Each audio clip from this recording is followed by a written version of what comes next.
one, the only, the indomitable, the bold, the outspoken, the unbought, and the unbossed.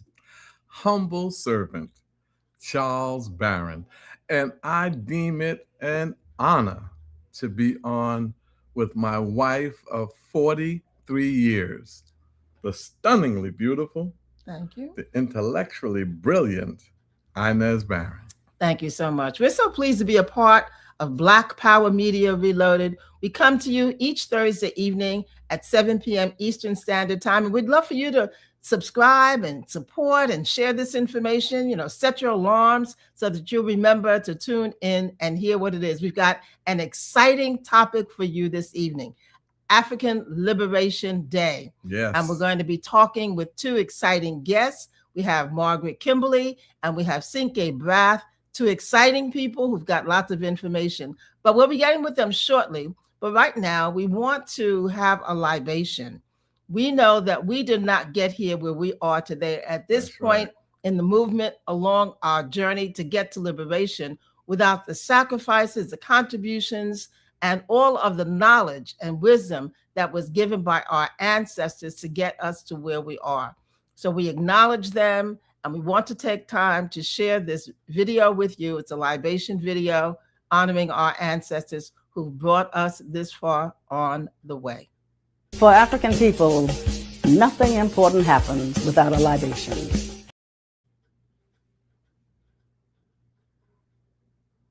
For African people, nothing important happens without a libation.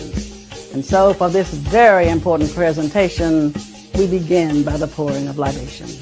We pour libation first to our first ancestor, to that hidden one who, though hidden, manifests in all things as all things, that God-Goddess idea in the universe by any and all names. To our first ancestor, we pour libation, Ashe.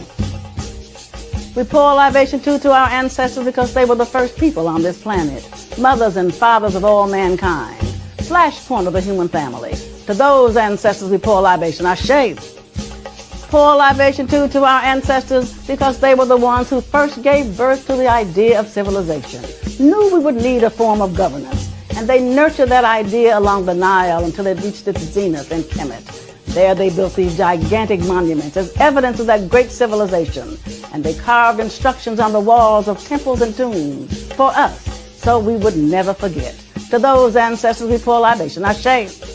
Pour libation too to our ancestors because over time they put together all the tenets of civilization, and they took those ideas and left the continent. They were the people of the first Exodus. They left Africa and went all over the world and peopled the world. To those ancestors, we pour libation, Ashe. We pour libation too to our ancestors because they did not sit on their laurels. They continued to improve, continued to evolve, and at each point of evolution, they again would leave the continent and settle and resettle the planet. They met themselves coming and going. To those ancestors, we pour libation, Ashe. Pour libation too to those ancestors because over time, they found themselves the object of a forced exodus when they were kidnapped, shackled, cargoed, shipped out of Africa and enslaved in diasporas around the world. To those ancestors, we pour libation, Ashe. Pour libation too to the ancestors left at home, the very young, the aged, the infirm, left to reinvent themselves, depleted of us, human resources. But they were enjoined by us in the diasporas, both objects of a global myopia that ruptured the soul of a people as it ravaged a continent. To those ancestors, we pour libation, Ashe. Pour libation too to those ancestors. Asheo. We honor our ancestors and we call on you to remember those ancestors and the great sacrifices and contributions they made. As we know, this program is Operation Power, and we do have a brief video that we want to share with you, which gives you some of the highlights of what Operation Power has done and what our focus is. So at this time, we're going to move to that brief video, Operation Power.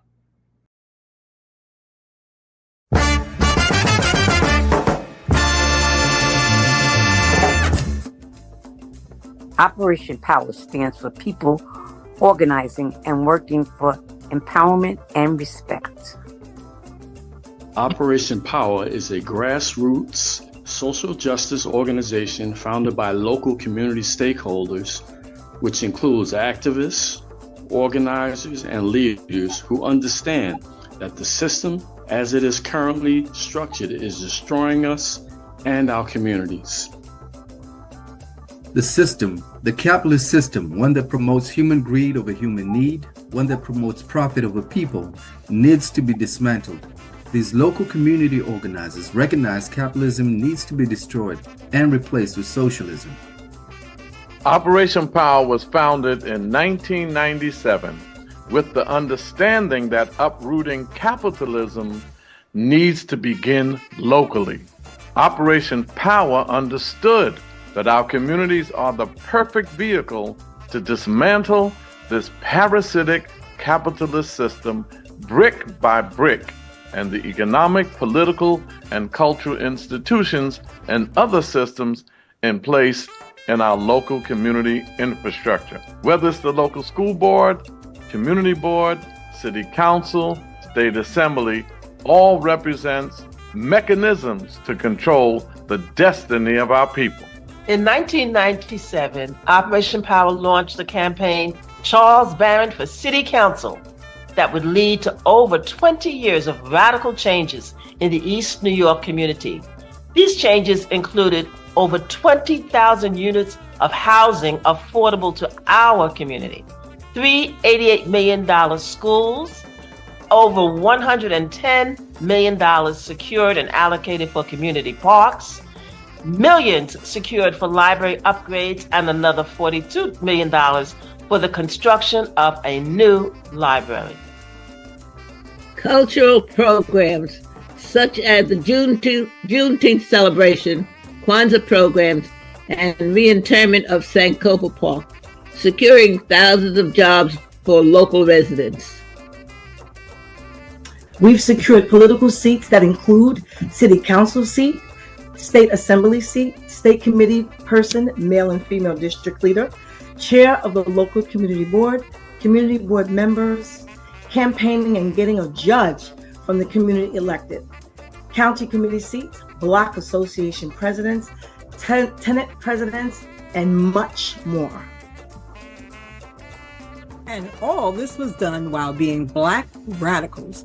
We are Black radicals, which means getting to the root causes of the problems challenging our community. We need to get to the root and not lose ourselves battling the symptoms of this vicious capitalist system, because we know that revolution is the solution. Operation P.O.W.E.R believes in Black power for Black people. Black power is still needed and still relevant. Operation P.O.W.E.R believes that Black radicalism is the only position we can afford to take. Getting to the root of our problem for revolutionary change. Operation P.O.W.E.R believes in community control for Black people as the only way to get to self-determination and liberation. Operation P.O.W.E.R believes that we need to move to a more socialist system, a communal system that doesn't suffocate but liberates. With these beliefs, we take collective action for our self-determination and liberation by being a part of Operation P.O.W.E.R.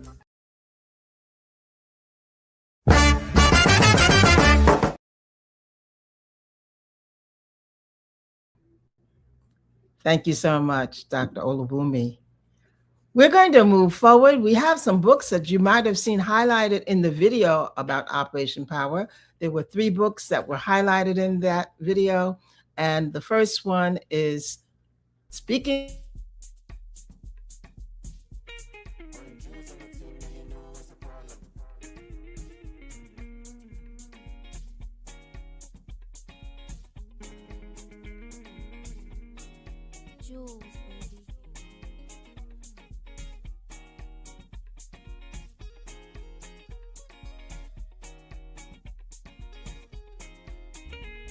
Pardon my interruption, Mrs. Barron. You just need to unmute.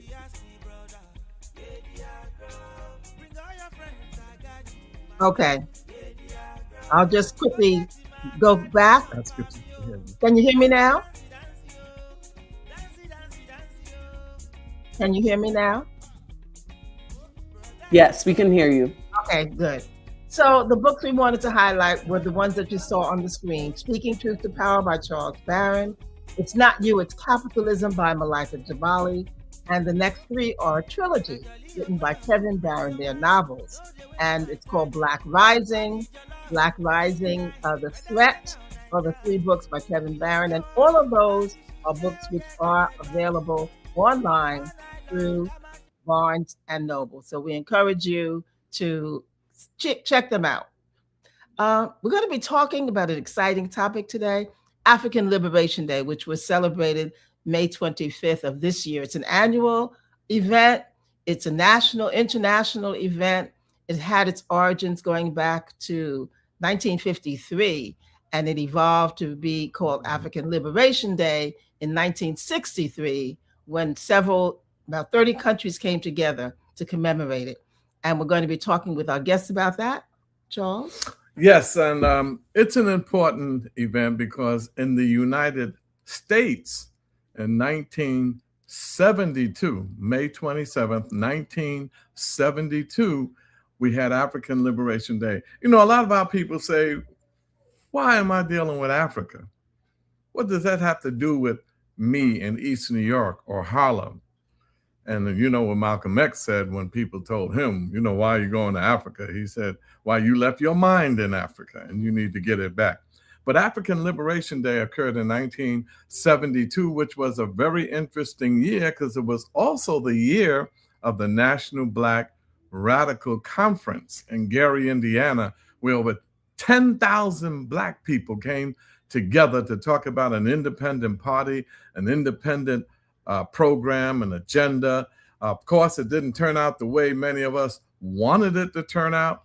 Matter of fact, the Democratic Party hijacked that whole convention and wound up getting more Black Democrats elected who were neo-colonial puppets of the Democratic Party and the colonial capitalist system in America.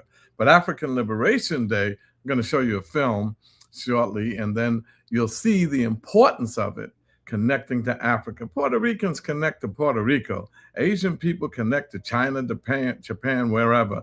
The Caribbean people, our brothers and sisters, they connect to their countries. So everybody has a country that they connect to. And the continent of Africa, as Dr. John Henry Clark said, we were all on the same boats, and those boats left Africa. Those ships left Africa. When we were on those ships, we were Africans. And then when you dropped off in the diaspora, you became what those nations were, many of who enslaved you. So we're not who we are based upon where the ships dropped us off, but where they picked us up from. We are an African people. So we're going to show this little clip here, and then our guests will be able to tie the struggle on the African continent with the struggle of African people. 51.2 million African people, Black people in America.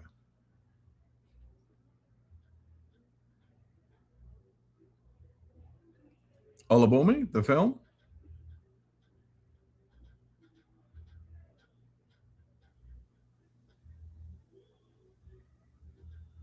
Africa is gonna win! Africa is gonna win! Long live People's War! Long live People's War! People's War is gonna win! People's War is gonna win!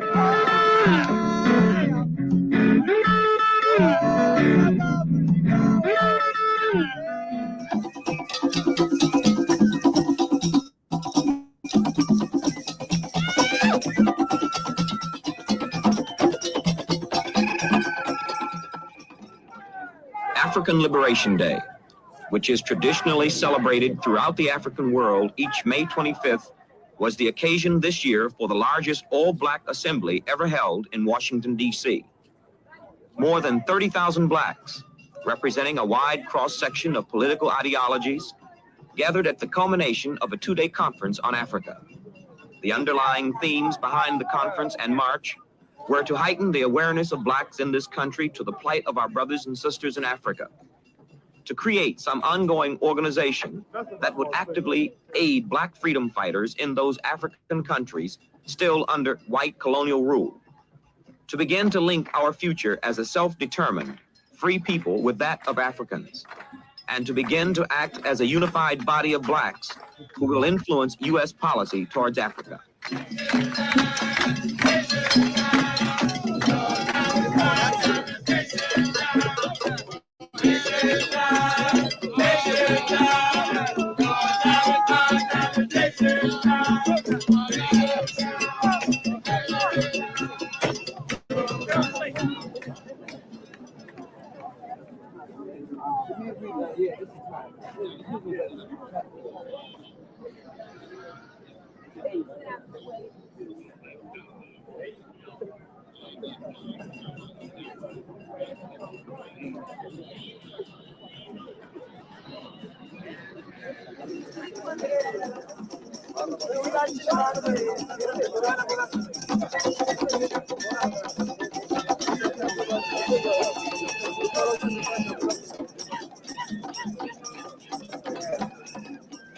The marchers demonstrated in front of the Portuguese embassy as a protest against that government's colonial domination of Angola, Guinea-Bissau, and Mozambique. In front of the South African embassy and the Rhodesian Information Center, because of their racist minority regimes which rule over the black majority population. And here, in front of the U.S. State Department, to protest this country's trade agreements with South Africa and importation of Rhodesian chrome ore, despite a United Nations embargo against it. In spite of this demonstration, a week later, the U.S. Senate upheld the right of America to continue to import Rhodesian chrome ore. It defeated the McGee Anti-Rhodesia Amendment. The demonstrators then congregated at the Washington Monument, renamed Lumumba Square. As Malcolm said, we must not be content letting backward Negro politicians decide our fate and sell us out. We must do battle with them. We must do battle with them. We must do battle with the Democratic Party and the Republican Party or any other white parties that try to claim black loyalty or represent black leadership. And we must put together a nationalist party, a Pan-Africanist party.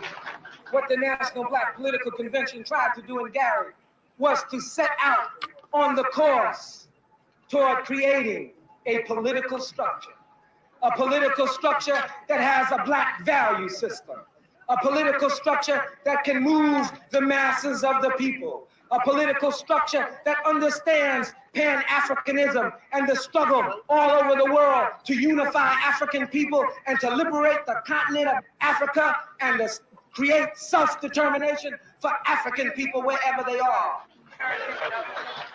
I think that today proves, first of all, that those of us who are talking about nationalism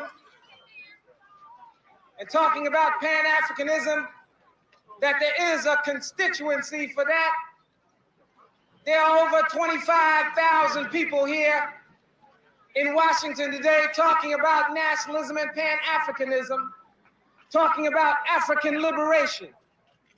So the next time anybody wants to tell you that you don't have a constituency or ideology is in the minority, point out the fact of the 25,000 or 30,000 people who came to Washington, D.C. today to celebrate African Liberation Day, to support African liberation. The architect of the concept, Unity Without Uniformity, Imamu Baraka, is also head of the Committee for a Unified Newark and was a co-chairman of the recent Black Political Convention.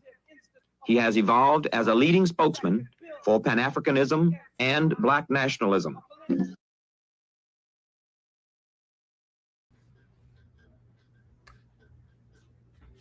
That is some of the excerpts from the film. You can put us back on full stage, Olabumi.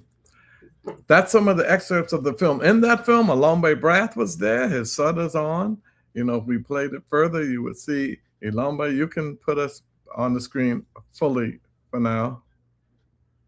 Alambe Brath's son was there. Alambe Brath was there. His son is with us today. But we're going to bring our guest on the stage because both of these guests have work that they've done here, especially, and also are connected to Africa. So, Olabume, you can put our guest on now. Oh, welcome. Welcome. Our two guests have joined us. You can see them on screen. They're on studio. They're on the stage here with us. And our guests are Margaret Kimberly of the Black Agenda Report and the author of the book Prejudential, Black America and the President's Truth to Power. And our other special guest is Cinque Brath, and he is the head of the co-founder of the and chairman of the Alambe Brath Foundation. And we reference his father, who is such an icon and such a leader in our struggle. Welcome to you both. And we'll start. Thank you. We'll start with you, Sister Margaret Kimberly. You can give us opening remarks in whatever way you would like to. Oh, thank you. Thank you so much for inviting me here this evening. I wanted to say, and I was trying to get the quote right from Malcolm X about Congo and Mississippi. And that's in response to people who ask, well, why do you care about Africa? Why are you talking about Africa? And he said, you can't understand what's going on in Mississippi if you don't understand what is going on in the Congo. And you can't really be interested in what's going on in Mississippi if you're also not interested in what's going on in Congo. They're both the same. The same interests are at stake. The same sides are drawn up. The same schemes are at work in the Congo that are at work in Mississippi. And I said I can't do any better than to quote Malcolm X, because we are not only an African people, but our experience here in this country and in this hemisphere are the experiences of African nations, many of which are, they call it flag independence. Some people say briefcase independence. That is to say countries that are not truly independent. Did you see what happened this week with Ebola? There unfortunately is another Ebola outbreak in Congo and Uganda. And the United States has said any U.S. citizens have to be sent to Kenya to be cared for. And that comprador lapdog government agreed. But Kenyan doctors just said, if it's not safe for the U.S., it's not safe for us either. So that is an example. We have a Black Miss Leadership class here. We have Miss Leaders on the African continent. We see countries like Eritrea, like Burkina Faso, which struggle to be truly independent, just as we struggle to be truly sovereign and self-determined people within this country. So it's very, very important that we, as Black people here, always make reference to ourselves in reference to Africa. Because we are not distinct. We may be thousands of miles away, but we need even more solidarity, not less. That's right. And Brother Brath, you know, your daddy were tight. As a matter of fact, he was a walking encyclopedia. That's what we always say about Brother. You know, this was his favorite holiday. African Liberation Day was his favorite holiday. And as I said this, as I said this past weekend, this was a Pan-African holiday. When I wanted to find out what was going on in Africa, I called up Alambe because I knew he was the one who was with Swapo and Sam Njomo, and he brought Thomas Sankara to Harlem and so many other things. So opening remarks, my brother. Well, that was just to say that was part of his duty, his radio show, Africa Kaleidoscope, that ran for many years on WBAI. That was the focus of it. When he formulated Patrice Lumumba Coalition in 1975 with Irvin Davis and Kenyatta, that was their goal. It was basically like the first African internationalist organization. That was their goal. I mean, Lumumba was the martyred figure in the person, but it was for all of these African heads of state. You know, I think probably got a lot of inspiration from Sekou Touré, when Sekou Touré gave him the Côte de Chivalry Award in the early 70s, which is like, it's like a Purple Heart. It's the highest award that a non-Guinean citizen can get, and that gave him the inspiration. I mean, it was already coming from his early work with, you know, African Jazz Art Society and Studio, which he co-founded with my uncle Kwame in 1956, but which was more of a Black arts, Black is Beautiful organization, but it moved into Pan-African African internationalism. So this was his favorite holiday. As you said, in that film we looked at, Breaking the Chains of Oppression, he was in that film, and he was talking. And one of the things I remember about that is that the chant that he did in that film is the same chant when I was a little boy with Thomas Sankara came. We brought Thomas Sankara to Harlem. It's the same chant that he did. So I'm like, you know, African Liberation Day has had long roots. And so since we're talking about long roots, I wanted to mention, you mentioned a book. I wanted to mention a book. So today I have on my Tuskegee hat, you know, and there's a book, Booker T. Washington, The Making of a Pan-Africanist. It's written by one of your biggest fans, Dr. Tyreen Wright. And, you know, in that book, she talks about in the earlier 20th century, you know, Tuskegee was involved in securing Liberia from French encroachment so that they could become independent. You know, otherwise they would probably have annexed Liberia, you know. So this is early on, you know, where we're having this African liberation, you know. So that's a book people might also want to add into the collection. They can talk about that. But I can't mention Tuskegee without mentioning my own school, North Carolina A&T, because a good friend of mine from North Carolina A&T, his father, Awusi Saduku, who used to be named Howard Fuller, also went to North Carolina A&T with me. And his son Malcolm and I were very good friends. His son Malcolm Fuller, we were classmates. He was a very early organizer of this. You know, he wrote the book like No Struggle, No Progress, A Warrior's Life, Black Power to Education Reform, and he founded that Malcolm X Liberation University. But then, of course, I don't know what happened. Next thing I know, he's a Republican. You know what I mean? Yeah, you know, about to tell you that he made some transition. But can you talk a little bit about the work that you're doing with organizations around AFRICOM, getting the Africa Command, the American military bases out of Africa? As a matter of fact, under Barack Obama, more military bases in Africa rather than mutual aid or some kind of cooperative economics venture, but military bases were built by Barack Obama. Yeah. Sister Kimberly?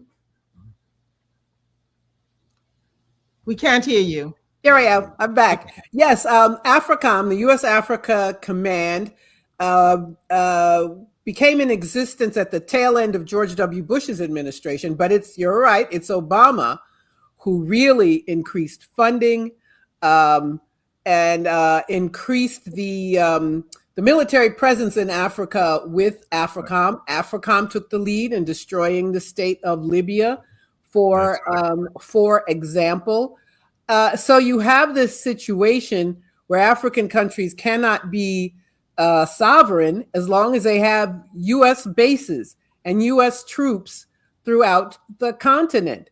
So Black Alliance for Peace, another hat I wear. We have a campaign, U.S. out of Africa. It's important for people here to decrease the military budget for the United States, stop trying to control the entire world. And it's important for people of the rest of the world to be free from U.S. hegemony. And that is why AFRICOM, Southcom, the commander of Southcom was just in Venezuela in the wake of that regime change operation. All these U.S. military commands are very dangerous for the people of the world. Brother Brath, you know, that film was really about the armed struggle in Africa at that time, because a lot of us here in America were looking toward Africa. Remember, our identity was evolving. They were calling us Negroes and colored. and then we became black, and then people will say, wait a minute, there's no black land, so we can't just call ourselves black, and race is a social construct that Europeans brought in. We are an African people.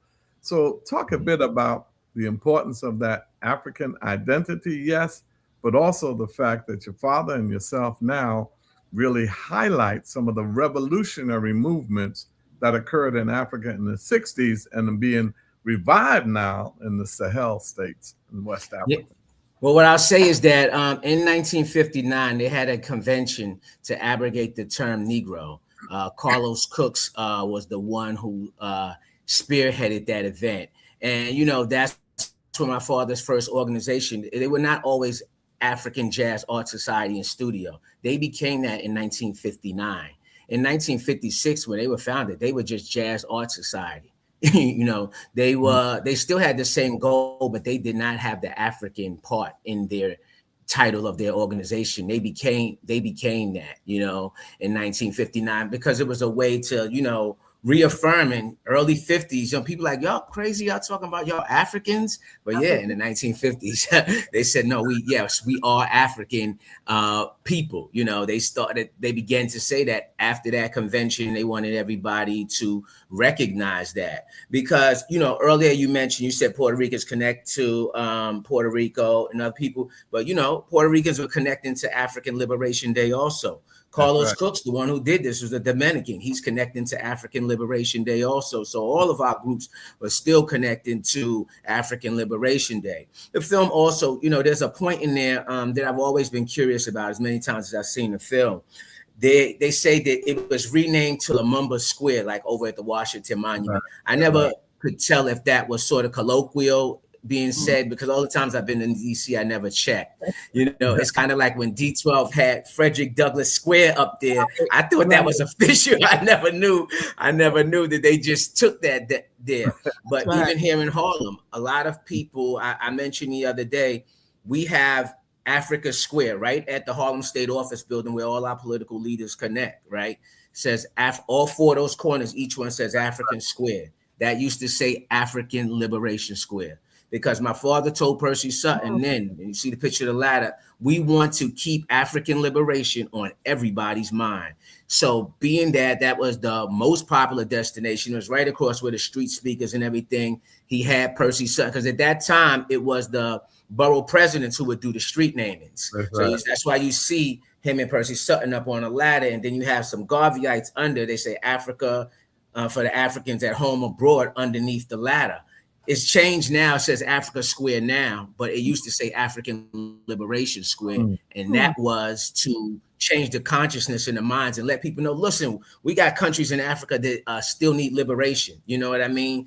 You know, of course, you know, coming out of May 25th, 1963, after we had the 31 heads of state meeting in Ethiopia in an organization of African unity, starting this off for us, it still hadn't touched lay people of what was happening. You had like 17 African countries winning independence at that time. You know, they talk about the Arab Spring. What about the African Spring, right? We can say that. So it was the thing to keep this on, to keep the momentum going for African people. And just like today, most people don't even call African Liberation Day. They call it Africa Day. So it's just like that square, but that square people is an ode to this day here. Again, it was my father's favorite holiday, African Liberation Day. Great, man.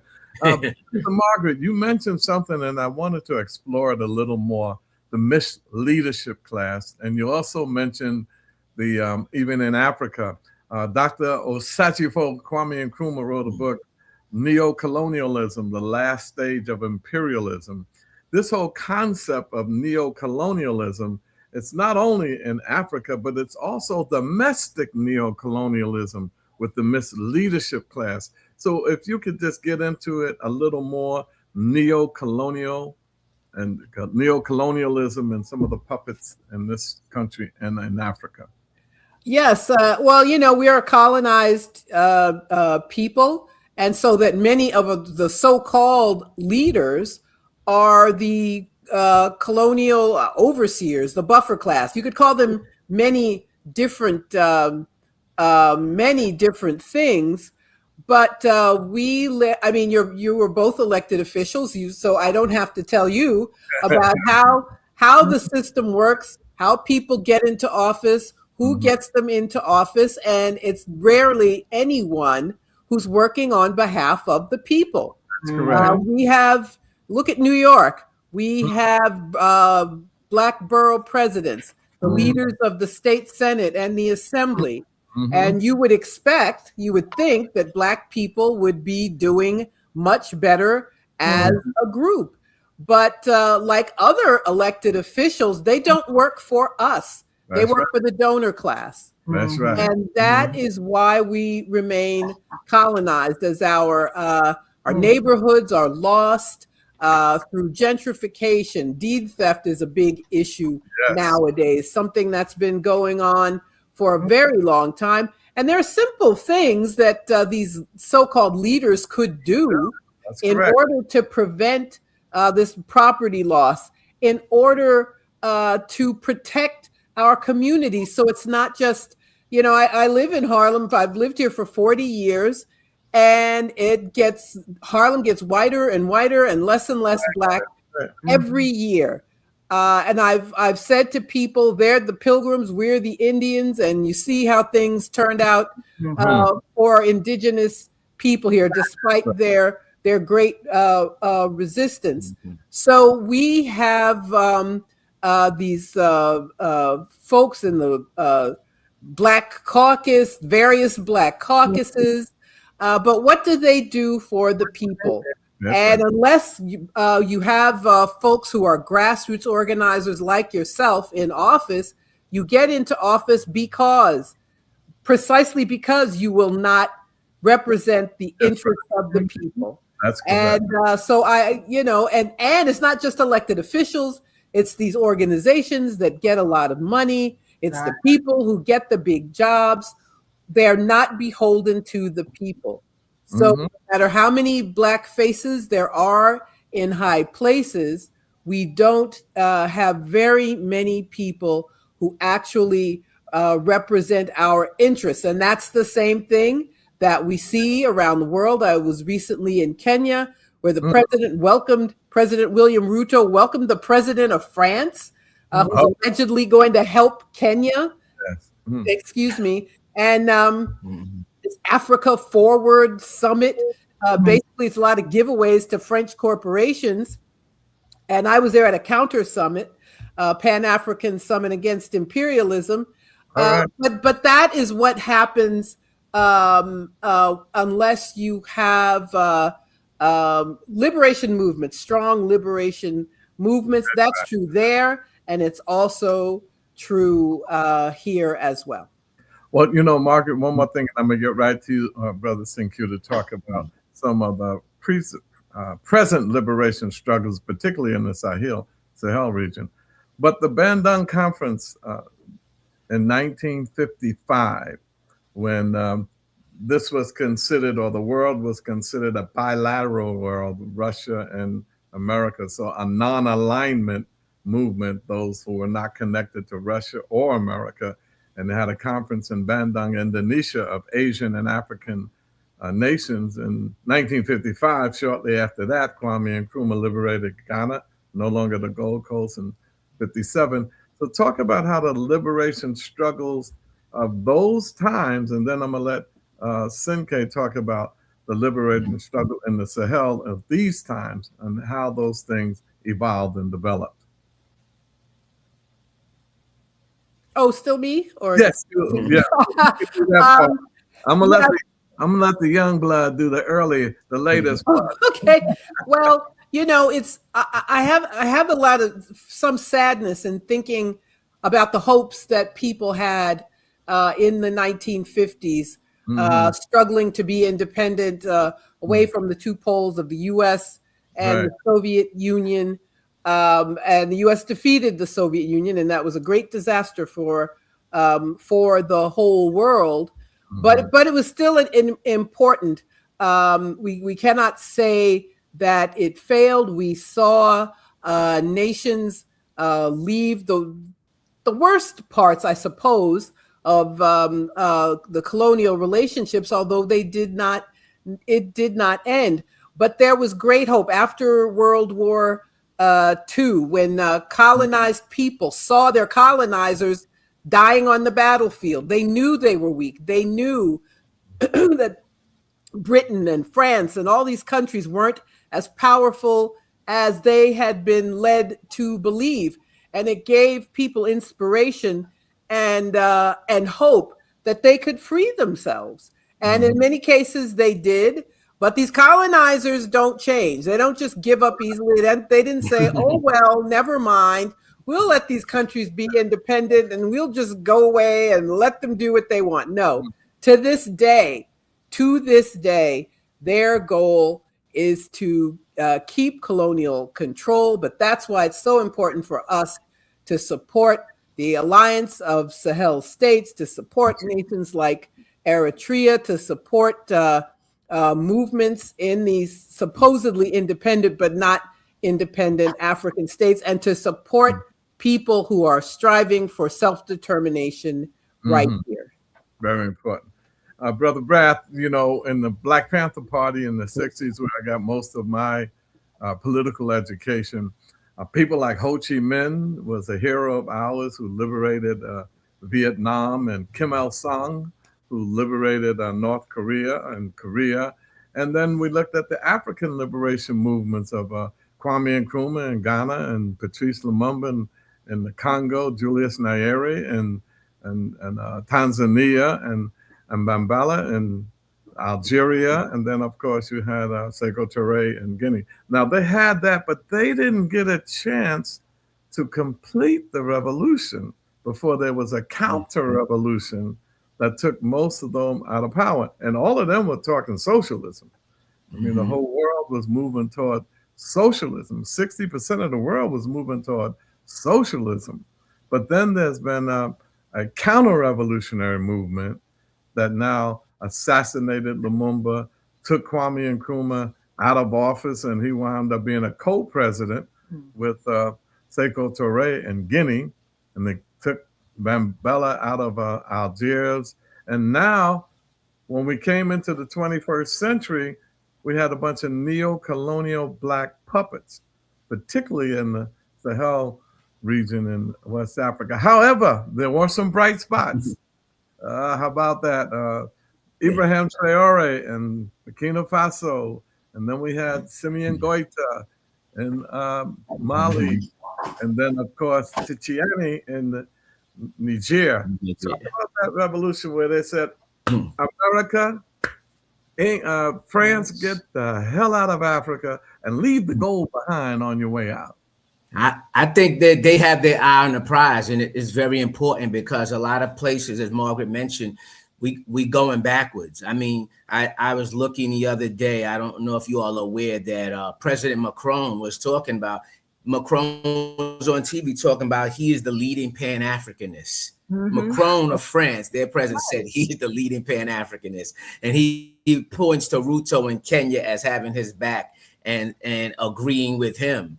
And then, you know, it's a touchy subject, but we also got to look at what's happening right now in South Africa, right? And the ANC is not with the xenophobia, with the attacks on other African people from Ghana, from Nigeria, from South Africans, right? And this movement that is actually led by Afrikaners.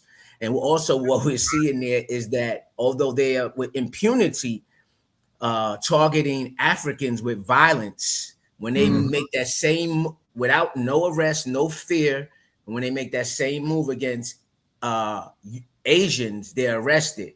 They make that same move against these Afrikaners, they're shot at, you know what I mean? And then we have these same forces on the ground, also people who leaders of this movement saying the whites that are here, we work with them, we've been here a long time. So if we're talking about African liberation as a unifying measure and unifying strategy, we have to look at those problems also on the continent. And that's why we can point to these three members of the Sahel states and what they're doing as a bright spot for where we look to move forward in the future. Even though I think it was in Mali that they lost a brilliant brother. Yeah, they lost him. I say overall, it shows that, you know, it's kind of almost like Iran. One a small block or a few are successful, others join in. You know, and they say, you know what, we could stand up too. You know, this ain't United States ain't so tough. You know, we don't have to deal with AFRICOM, but you know, especially with this fascist in here right now, in terms of Trump, he's more so. The Democrats will do it a little more subtly using AFRICOM. Trump is more aggressive, sort of what he's implying over one of our leading countries of the African liberation struggle, which is Cuba. You know, because we always have to include the Battle of Cute Carnival, which is responsible for this spring, these liberation movements happening all that after Africa. Cuba's connected with Frelimo in Mozambique. Cuba's connected with ZANU-PF in Zimbabwe. Cuba's connected in also with SWAPO in Namibia. Cuba's connected with the ANC in South Africa, even though not only just ANC, but other groups which were vying for control in South Africa. So, you know, right now, I kind of feel like it's really a which way. It's an attack on African people. And unless we reinvigorate us with the African liberation struggle, you know, using as a roadmap or model what's happening in the Sahel states where they're feeding the people, they doing the agriculture. Africa is the richest country on earth in terms of minerals and resources. I mean, we look at the Congo. You all mentioned about the Ebola and stuff like that's happening. Congo is my father used to say, it's a geological scandal. It has so many resources and minerals that these Europeans want. And there's no reason for us to be in this state, except that we're constantly fighting off our oppressors, whether they do it directly with the Republicans or indirectly with the Democrats. You know, so I definitely agree that we have to keep holding up Ibrahim Traore. Look, he's coming after Thomas Sankara, you know what I mean? Right. He's coming in his footsteps, you know what I mean? And not only that, they're always trying to steal the legacy and always trying to put somebody right next to the man, as you said, to take them out. In fact, if you speak about it, there's a book out that came out that the brother, well, not the brother, the sister, Random House put a book out called, it's about a spy, a woman who was a spy. She's supposed to be the first double agent spy who she was supposed to, it's a novel book, but based on history. Her goal was to kill Sankara, right? And you know who they said she infiltrated, right? They said she infiltrated the Patrice Lumumba coalition. Oh, really? Oh, yeah, wow. yeah. So, of course, and my whole thing, of course, this did not happen, but this book was on Barack Obama's reading list for the summer. And according to Gerald Horne, they were supposed to be trying to turn it into a movie, just like they tried to turn the Garvey situation into a movie. You see what they did with Fred Hampton. They make it more about the spy, the confidential informant, and these sort of people, and they big that up. But so there had been some communication between me and that sister. She said she put Patrice Lumumba Coalition in there as an ode to, because she remember coming up in Harlem, attending the forums and learning so much about Africa. But my whole thing was, we wanted to know was, who's this sister who served as the source for this information, saying that they wanted to kill Sankara. That was her goal. But she, in the book, she falls in love with him and she couldn't kill him. My whole thing is, you're doing a novel, you don't need to name, but that's scandalous. That's like you're slandering the Patrice Lumumba Coalition's history, at the same time. But my point being with that is that they're even added at Burkina Faso. What happened? We still got Traore. So we can never lose faith in our young people who are coming up and who are watching us, And so I believe that the Sahel states, it won't just be Sahel, but this core members of African organizations will grow and eventually will lead us to a stronger continent. Listen, Margaret, if you could talk to us a bit about a very complex, interesting development, and that's BRICS. The Brazil, Russia, India, China, South Africa, and maybe 20 other countries now. But it's not a coalition made in heaven. There's a lot of contradictions and a lot of inconsistencies in that coalition, but they are talking about an independent unit of currency. They're talking about a new development bank and not dealing with the IMF and the World Bank. With all of its contradictions, what is some of the promise that can come out of a coalition like that as we see the dying, declining American empire? Well, it was very important that these nations get together and talk about ending dollar domination. The U.S. dollar is the world's reserve currency. For countries to start breaking away, China's done that the most effectively, using their economic power as the world's biggest manufacturing nation. So it's a very, very important step. However, the U.S., it's interesting. On the one hand, yes, we can say the U.S. is in crisis. The U.S. is wounded, but that is also what makes it dangerous. Look at what they've done in just the last few months. Kidnapping Maduro, depriving China, a BRICS member, of oil. China was buying Venezuela's oil, and now they don't have it anymore. Their attempt, and they have failed, thank goodness, in regime change in Iran. Also an effort to a country that's geographically not far from Russia, but on the Asian mainland, that also supplies China with oil. So the U.S. is not going to just stand by. And they want to go in for the kill with Cuba, especially in this very dangerous moment for Cuba. We all know about the worsening blockade and the blackouts, all because of the U.S. But they want a success because they failed in Iran, and they haven't given up in Iran either. It didn't work out the way they thought, but they chip away year after year after year to weaken a country, as they did with Venezuela, as they did with Syria. So it's very important that nations work together to free themselves from U.S. hegemony, as they've done with the BRICS. But as I said, these folks don't just give up. They don't take their marbles and go home. So the struggle has to be continuous against the imperialist powers of the world. And we must always be in support of those nations that are struggling to have self-determination and to be free of this hegemony that the U.S. wants to keep. And you mentioned, we were talking about the youth. I think the average age on the continent of Africa is like 22. And these are very, very young people that are telling military leaders that we want you to take out these so-called puppet governments, and they try to connect democracy to imperialism or democracy to capitalism. Do we have democracy? Do we even have democracy here? There's none here. Anytime you have 240 million people registered to vote for president, 160 million of them come out and vote, 80 million stay home, when only 538 of them can vote directly for president.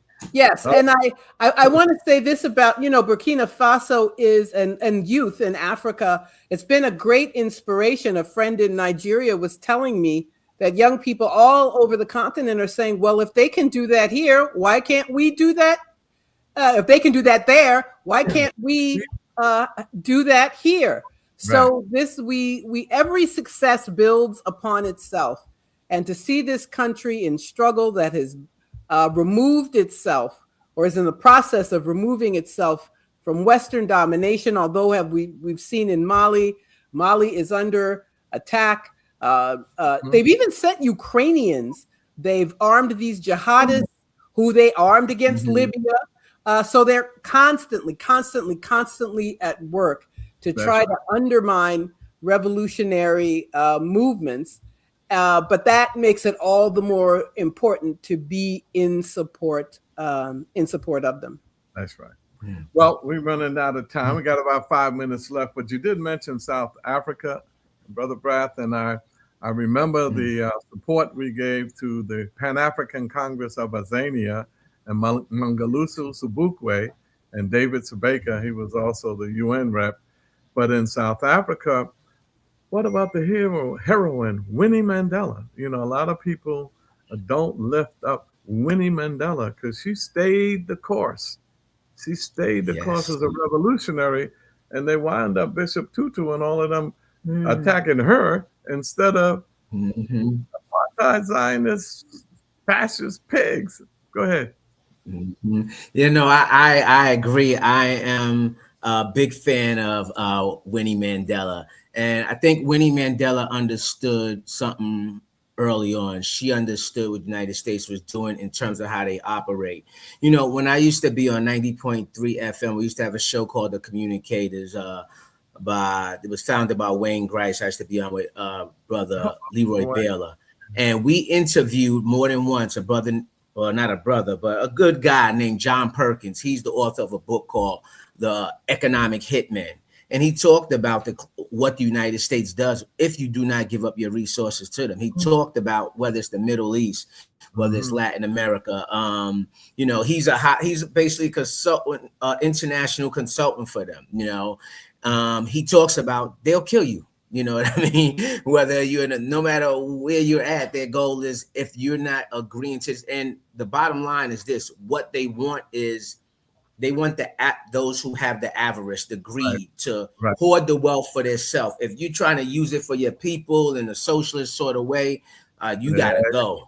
they trying to take you out, you know. And the thing about it, he has all the receipts, because when he first tried to put this out, they said we could do it a movie, or you could put this out, but put it out in a novel so we could say it's not true. And no, he put it out as his own experiences of what is happening and what's going down, which is juxtaposed kind of what I mentioned. Someone had texted me, like, you never said the name of the book. The book is called American Spy. It was by Lauren Wilkinson. We got about 2 minutes left. I want Margaret to finish with a post. You wanted us to post something because you were going to have another event. So you can put that up now. Thank you. Yes, thank you so much. I'm among the speakers at a webinar on Saturday morning, May 30th, 11 a.m. Eastern. If you just go to Black Alliance for Peace website, you can see how to register. And myself and others who are part of this delegation in Kenya, this counter summit to the Kenyan compradors. The webinar is entitled Resisting the Imperialist Plunder in Africa. Kenya delegation report back on the P.O.W.E.R summit. So thank you for displaying the graphic, and I hope folks can join us. Thank you very much. Well, you're welcome. And we have some closing remarks. I'll start with Inez, and then I'll give you mine. And thanks for coming on. This was wonderful. We got to bring you back. There's so much information. Thank you so much for being our special guests here on this program. Knowing that we've got lots of work to do and that we are encouraged by the work that has already been done. We appreciate your being with us. And we know that the hope that you have brought through giving us information about what's going on across the continent and on this country as well is an inspiration to maintain the hope that we will be successful. We know we're going to be successful, and we'll bring our people's consciousness, raising that so that we will know that liberation is an ongoing struggle. And as we get those steps and move closer and closer, we've got to maintain the fight, because as you said, they're a caged animal, they're dangerous, and they never leave. They never stop. So we've got to be encouraged to keep our feet planted, move ever forward, and support those institutions and those organizations, and be able to raise our voice in support of those countries, particularly as we're talking about Cuba and Venezuela as being targets right now, and the work that those nations have done historically to support the African movement for liberation. So we've got to be mindful of that, inform other people of what it is, and continue to raise our consciousness and be ever vigilant in the struggle. And we say that we are experiencing the birth pains of a new world order. American imperialism is dying. The American dollar is declining, and no empires last forever. Remember the rise and fall of empires. They said the Roman Empire was here forever. It fell. They said the British Empire, the sun never set on the British Empire, and the British pound was here forever. Now they're being pounded with economic crises right in their own country. They died. The American empire is dying all over the world. Countries are rising up. Smaller countries are rising up and fighting for liberation. So we are excited about the times that we're living in. And we do believe that no leader is fit to lead you if they're going to betray you and sell us out and betray the cause of liberation for their own personal ambition. We call them sycophants who suck up the people in power for their personal ambition over our collective liberation. We will win.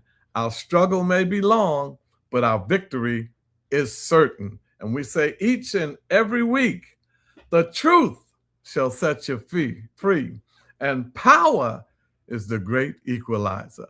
Black power. Black power. Till next week.